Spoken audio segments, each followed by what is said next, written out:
অড়হর ডালের ধোকা আমি আপনাদের সঙ্গে শেয়ার করেছি। এবার আমি সেই ধোকার কিভাবে তরকারি হয় আমি সেটা আপনাদের সাথে শেয়ার করব। তো আমি ওই ধোকাগুলো ছোটো ছোটো করে কেটে নিয়েছিলাম বরফি আকারে। এবার এগুলো আমি কড়া বসিয়ে দিয়েছি। এবার তেল গরম হয়ে গেছে। এবার এগুলো আস্তে আস্তে ভেজে নেব। এগুলো একটু উল্টে পাল্টে ভেজে নেব। বেশি ভাজবো না, হালকা করে একটু ভেজে নেব।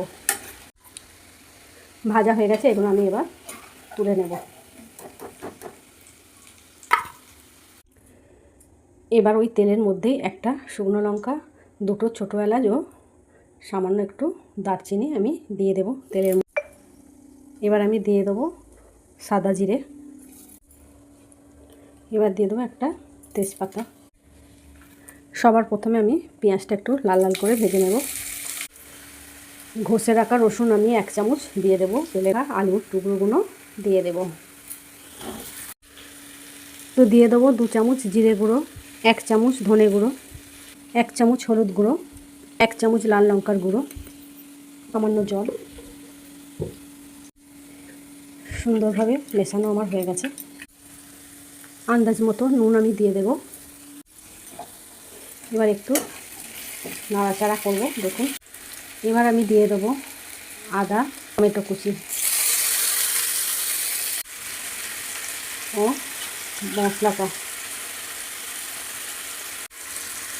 এবার আমি সবগুলো উপকরণ একসাথে মিশিয়ে নেব। এবার আমি সামান্য একটু দই ফাটিয়ে রেখেছি, এবার এটাও দিয়ে দেবো। এতে আরও দ্বিগুণ করে দেবে তরকারির স্বাদ। জল আমি দিয়ে দিলাম। এবার ঢাকা দিয়ে দেব। 10 মিনিট পর ঢাকনাটা খুলব।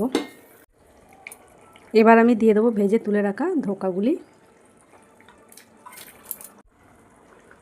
ঘি সামান্য, গরম মশলা, ওপর থেকে ছড়িয়ে দেব কাসুরি মেথি। এবার মিশিয়ে নেব। ধোকার তরকারি রেডি। আমার রেসিপিটা যদি আপনাদের ভালো লেগে থাকে তাহলে সাবস্ক্রাইব করে অবশ্যই পাশে থাকুন।